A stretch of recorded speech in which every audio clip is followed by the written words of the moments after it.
Welcome to the webinar, Digital Internationalization Best Practices for Global Brands.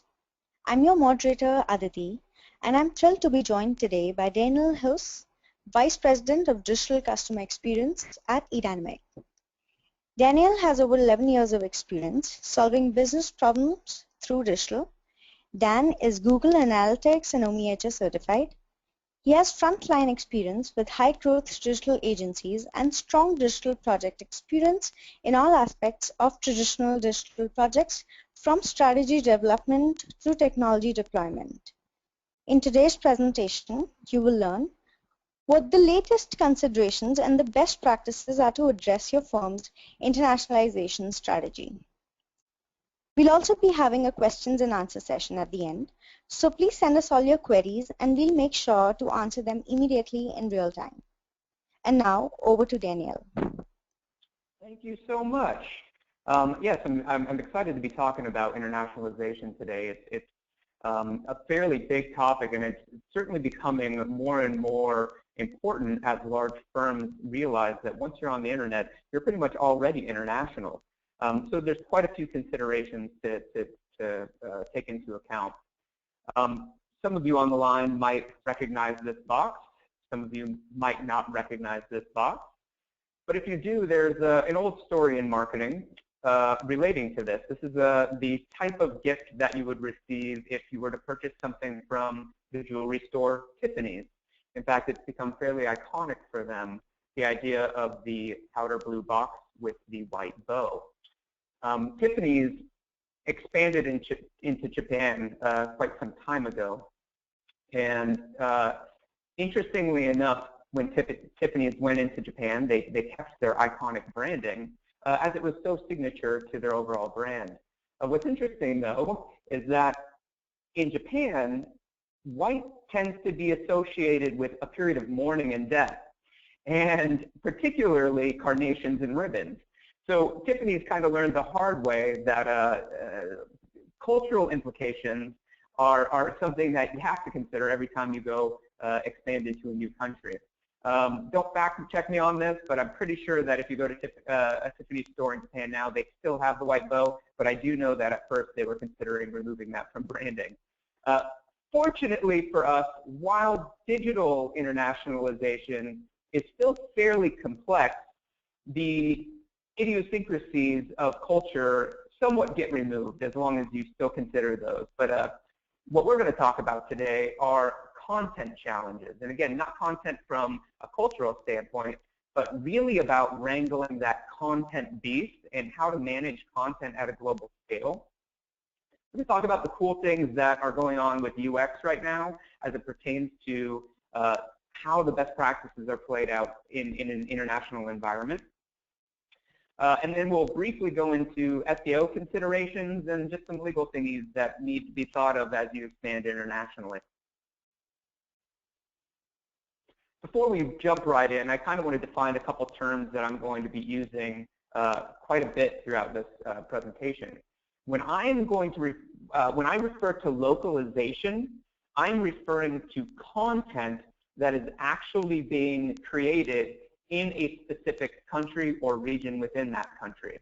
So I'm talking about localized content. An example of that would be if you're, we do a lot of work with law firms and other professional services firms. If you write a law article in regards to an industry specifically in France, for example, that has to do with just French law. That's a very local piece of content.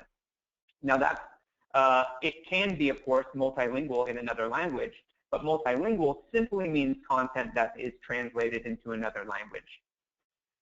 Similarly, I'll be talking about global sites versus regional sites. A global site I'm referring to as the main core site that the majority of folks will go to.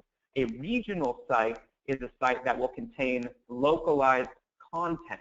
So a regional site is specific. It becomes a regional site only if it actually has local content on it. So thinking about some of our issues that we have that your firm might be having, and a lot of the things that we hear as we go through internationalization projects, chances are, if you're a global organization, you have lots and lots of content. And one of the things that we hear very, very frequently is that it's very difficult to know what content is out there if you're a global marketing manager. So if I'm running my operations from Canada, and that's where my global headquarters are located, I may not have insight into the types of content that are being published and created in France. I might not have insight into the type of content that's being published and created in Japan. It's very, very difficult. A lot of that content is probably not just even being translated. It's probably localized content, again, that is meant to fuel engagement within that specific country or region. And probably don't know all of that content that exists. And the other thing that we really hear quite frequently is that one of the reasons that we have such a hard time getting visibility into our content is we've got all these different systems. You know, France is on an entirely different content management system than we are. We've got 30 different document management systems, if we even have one. Otherwise, content is just being distributed through email, and it's very difficult to track. Very common things that we hear as people are trying to wrangle the global content beat, and even just trying to get content translated.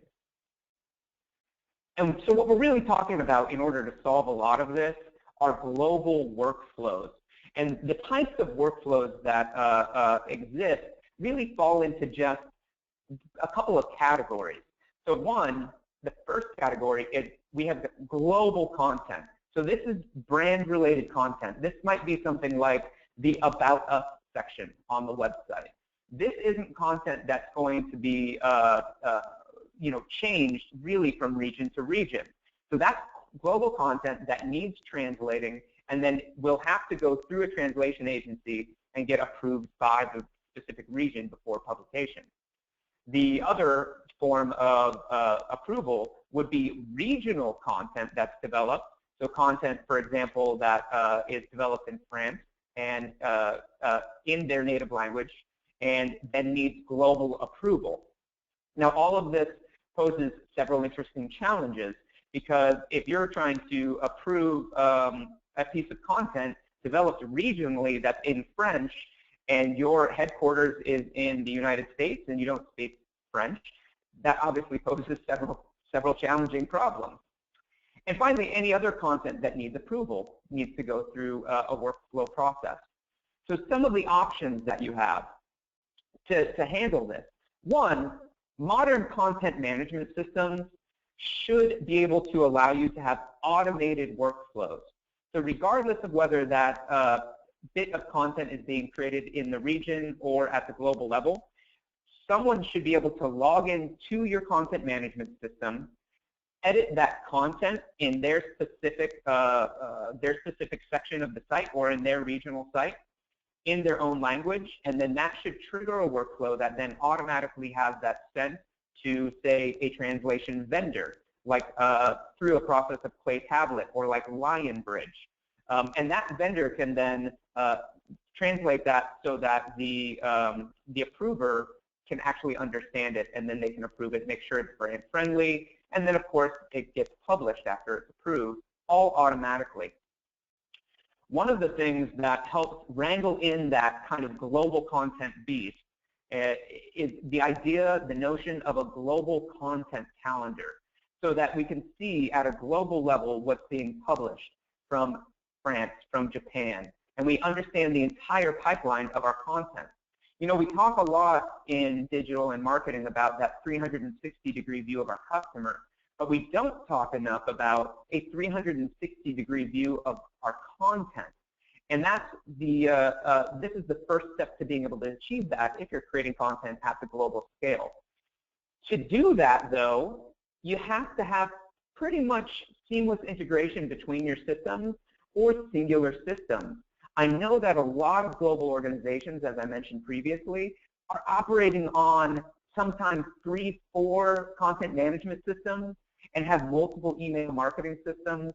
I've worked with a client in the past whose email marketing system, they had 3 different systems that were in place, all different technologies. And sometimes one of their clients would get an email the same day from all 3 systems from different regions on the same content topic with different points of view.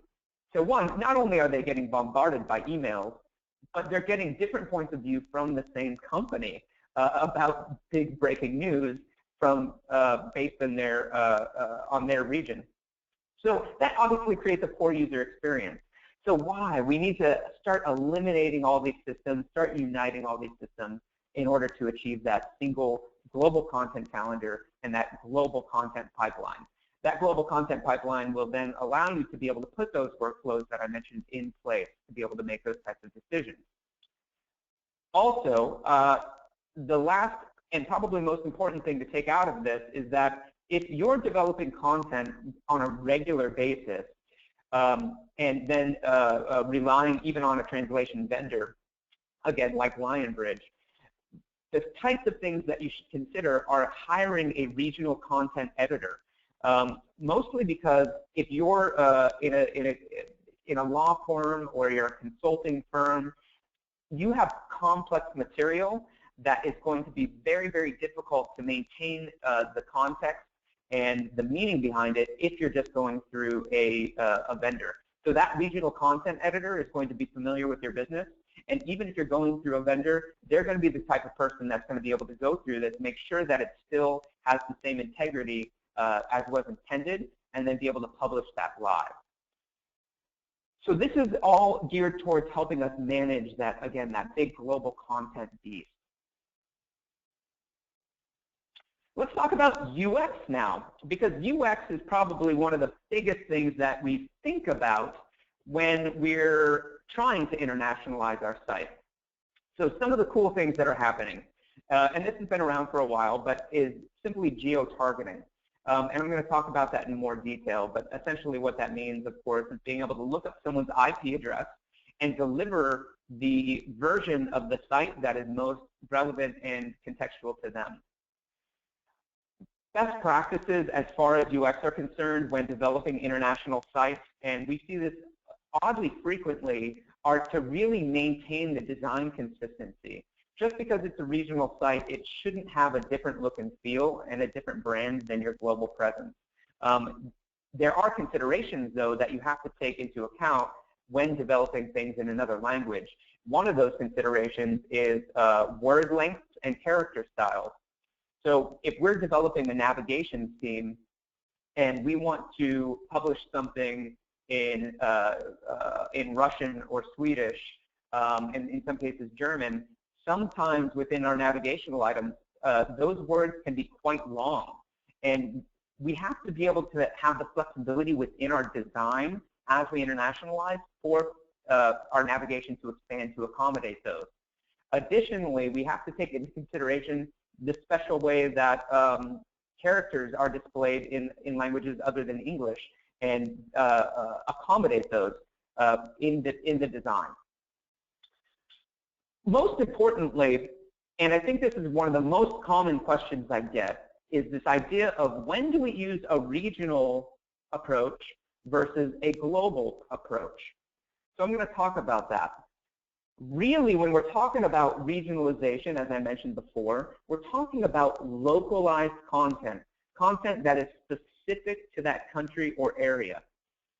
If you have local content, that's when you should start considering a regional site. So for example, if you have your global site and your global site is in English, and one of your offices in France is producing a ton of unique content in French, then you should consider having a regional site that displays all that unique content in French, aside from just the global site.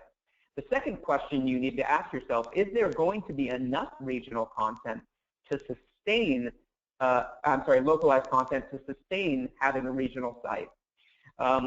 If you're not producing enough, then you're essentially not going to have a very dynamic regional site.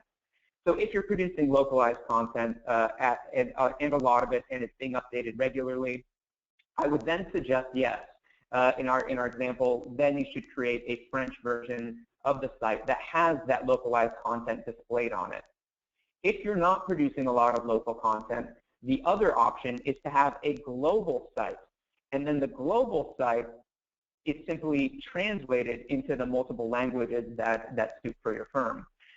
So in following the same example, if your France office is not producing localized content, then you'll want to just have your main global site and all the content that's on there translated into French. Then the question becomes, if we're producing lots of content in English, to what extent do we want to translate all of our dynamic content? At that point, going through a translation vendor is going to probably be your best option. And then again, having a regional person with a content editor within the office approve that. Also, if you are working from a global site perspective and you have unique services, you can still update the global site with unique services in regards to specific regions when someone, say for instance, selects their language on that global site. The last thing that I'll note about this is if you have a regional site, it is expected that that regional site is fully translated. So for example, if you have a French regional site, everything on that site is expected to be in French. And that includes things like the navigation, and most importantly, and things that are often missed, are images. If you have text embedded within images, it should then be expected that the text within those images is redone in French. Now, there's many, many ways to get people to the correct, to their preferred language, and it actually is pretty complex. There's a lot of questions that get raised and a lot of options, especially when it pertains to places like Canada, where there's many both native English and French-speaking citizens. So we're going to walk through just a couple scenarios. The first scenario is that we have a Japanese-speaking visitor to your site. They are, this is the easiest scenario, they're located in Japan. We geo-target them via their IP and know that they're in Japan. So we deliver either A, the regional Japan site, if there's localized content, or B, we deliver the Japanese version of our global site. Very simple. Japanese speaker in their home country, geo-targeted correctly, we deliver them the language of their choice. This is the most common scenario that we'll run into. But then we run into scenarios like this one, where we have the same Japanese speaker, but now they're on a business trip and they're in the US.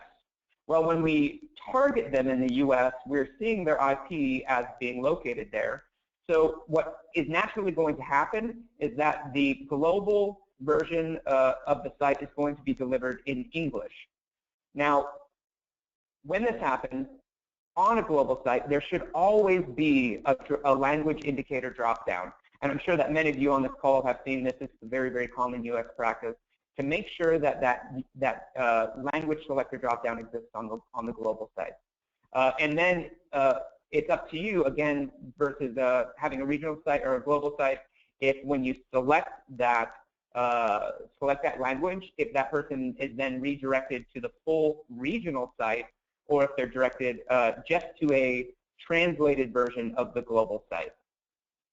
I should also note that while it is fully expected that a regional site is fully translated into the correct language, global sites don't necessarily have that same expectation that every piece of content has to be translated.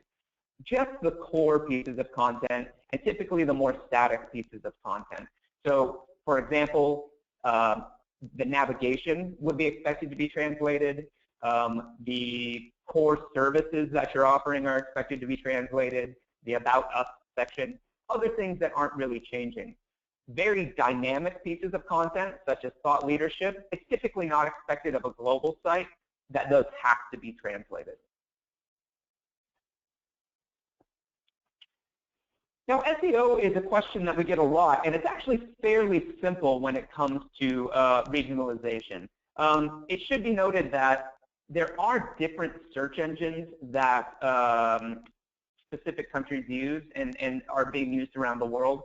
So they have specific requirements, and whenever you regionalize, you do want to make sure that you're submitting your site to that search engine and the specific ones that are being used. This is particularly true in a lot of the Asian countries, which are, a lot of them, of course, are still using things like Google and Bing, but they have their own versions that have been built up and have quite a following there. So make sure to submit your site to search engines there.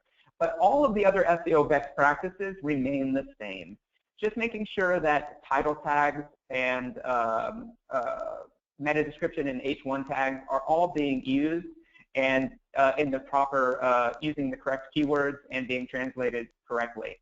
One of the questions that I get a lot is that, will we get dinged for having double content? Because Google looks down upon having duplicate content across websites, and if it's translated content, the answer is no. They're not going to ding you on that. So really, SEO best practices for regionalizing or going international are the same as any other SEO best practices that you have on your site today. The one consideration, however, that I would say is how you structure your URLs. And this is taken straight from Google. This is their preferred method. So the good news is that 3 of these 4 methods that I'm showing you here, and I'll walk you through them, are acceptable by Google. And they each have a little bit of pros and cons, but 3 of the 4 here are great. The one that you need to steer clear of is the very bottom one. So I'll walk you through these. So the very top one is what's called the top-level domain. So if you have edynamics.com and you're looking to expand into Mexico, you have the top-level domain would be edynamics.mx. Or edynamic expanding into Germany, right? edynamic.de. That would be the top-level domain. The main things about that is that, one, that's the clearest indication that someone is on a translated or regional site. Google recognizes it immediately as being a translated or regional site. So it's a very positive user experience. It does require some more infrastructure because typically you have to, how you treat those domains can be different, and it can be expensive because you have to purchase all those domains. Subdomains are also perfectly accessible. They're easy to set up. So as the example here, we would have de.edynamics.net, and it's fairly easy to set up. You don't have to purchase these. You can just set these up by your webmaster or agency, and it's very, very clear separation of sites to the end user. Subdirectories, just like subdomains, again, very, very easy to set up, extremely low maintenance, and from a user's perspective, it is still just as clear to me if I see edynamic.net/de that I'm on the German version of the site. So it's fairly good. It does make some separation of sites harder because it's a subdirectory. But if it's set up properly, I don't even think that's necessarily an issue. The last one, and the one that you need to not have, are what's called the URL parameters, which is the location equals indication. Google does not recognize those, and it does not particularly like them. Users don't fully understand that they're on a separate site. And if you have things like webmaster tools set up in Google, it certainly doesn't recognize it as being geo-targeted. So it also changes the whole way that you would capture analytics. So overall, it's one that you should avoid. But the top 3, all solid. Legally stuff, fairly simple. But cookies laws do vary quite a bit from country to country. For example, in the US, all you have to have is a basic privacy statement. And that can be an obtuse, lengthy, tiny little link in the bottom of your page. That's really, really all that you're required to have in the United States. The strictest form of laws for privacy are in different parts of Europe, like France and in Germany. And you have to have, if you look at the top of this page, you have to have an opt-in bar that explains that you're accepting cookies tracking. Once you have this, you're in compliance with a lot of the laws in Europe. So this is the most strict version that you see currently of the laws that you need to follow. So I know what you're thinking right now is that we're operating internationally. How should we approach this from country to country? Our thoughts are that if you have a global presence, your site should adhere to the strictest version of cookies policies, regardless of the country that you're operating in. So if your global headquarters is in the United States and you have your global site in English, but you do a ton of business in France and Germany, it's my recommendation that you simply follow the strictest version of the cookies policy, even if you don't have a regional website for France or Germany. Because the assumption is that, yes, French-speaking people and Germans are going to be coming to your global site. And plus, it's also just quite labor-intensive to try and customize your cookie policy via geo-targeting for everywhere you're at. And I've pretty much found that while this does affect analytics, because some folks won't even click on the button or they will opt out, typically people understand nowadays what cookies are and aren't really having too much of an issue with it.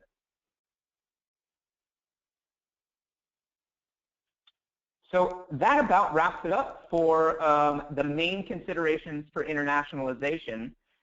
We've done a number of these projects, and there's a whole lot of edge cases that I've run into. So I'd love to hear any of your specific questions or specific problems and challenges that you're facing as you try to internationalize your site. So we're going to go ahead and open up the floor to some questions, and I'd be happy to go over those.